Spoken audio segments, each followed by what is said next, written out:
Hey, good morning, everybody. It's Colonel Robert with the Hustle Nation. Hope you're having a great day. You know, I'm reading a really fantastic book by John Maxwell on having to do with failures. And one of the stories is about a lady by the name of Millie. Okay. And Millie takes a airplane flight, goes across the country, decides at that very moment that she no longer wants to be a doctor. She doesn't return to med school. She embarks on finding a job, saves up $1,000, and starts flying lessons. We know her as Amelia Earhart. And so she goes on to start setting many different records having to do with flying, not only flying as a woman, but flight in general, okay?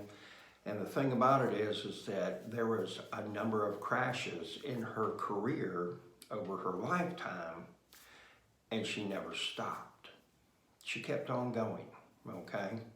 And if you would like to be more successful in life, the best thing you can do is start failing more often, because just by the sheer odds that you have more failures, that is more opportunities for you to succeed. And the thing about it is that I hear and talk with so many people, and I mentor people, and that's the biggest thing that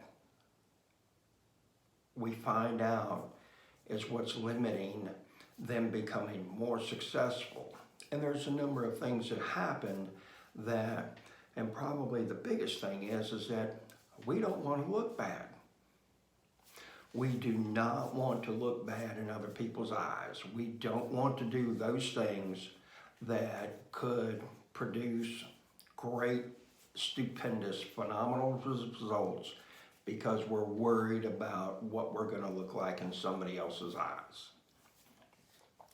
We could be a flop, you know. There's a guy, his name is Joseph Lister. And back in the 1800s, when you had a medical procedure, there was actually a whole separate building from the hospital where they did surgeries. The reason for that was because of the screams from the people that were going through surgery would upset the patients that were in the hospital. So they decided to separate them so that the patients could not hear the screams. The likeliness of you surviving a surgery and not dying from infection was 50% or less. They said that military surgery rooms, your chance of surviving that surgery was 10% or less. And there was a person that's quoted saying that the American soldier has more to fear going under the knife than he does on the battlefield. So what happened with Mr. Lister is he got some papers, some studies that were done from a guy by the name of Louis Pasteur. And you should recognize that last name. And what that said is that so much infection is caused by bacteria that make contact with open wounds, as opposed to they just said that it was basically almost like magic back in the day that poof, you had an infection. And so Mr. Lister started researching what he could use to clean these areas. And he finally came across what they call a carbolic acid, and he started using that. And the first person that he used it on was a child that had been in a car accident that had a bone that had punched through the skin. And this wound was 8 hours old, okay? A lot of exposure to the outside world, to air and everything like that. Please keep in mind that when these people did these operations, they wore normal street clothes, there was observers in the room, nobody had masks on, nobody, washed their hands or anything like that. They actually would use instruments that had dried blood from the last surgery that was done, okay? So what he did was he took this carbolic acid, cleaned this child's wound, took it, did the surgery, and then the bandages that he used to treat the wound, he soaked them in that carbolic acid as well. This whole time, people are ridiculing him. They're calling him crazy. They said he was an idiot. The list goes on and on and on. Okay? And so this child lives a day, lives 2 days, lives 3 days. Pardon me. And then before you know it, they're calling it a success. Well, I'm sure you can figure out that Louis Pasteur is the one that came up with the process pasteurizing milk. And Joseph Lister is the man that was associated with creating Listerine. These people did things that others ridiculed them for, but they believed in what they were doing, and what they were doing was more important than what they thought others' opinions meant to them.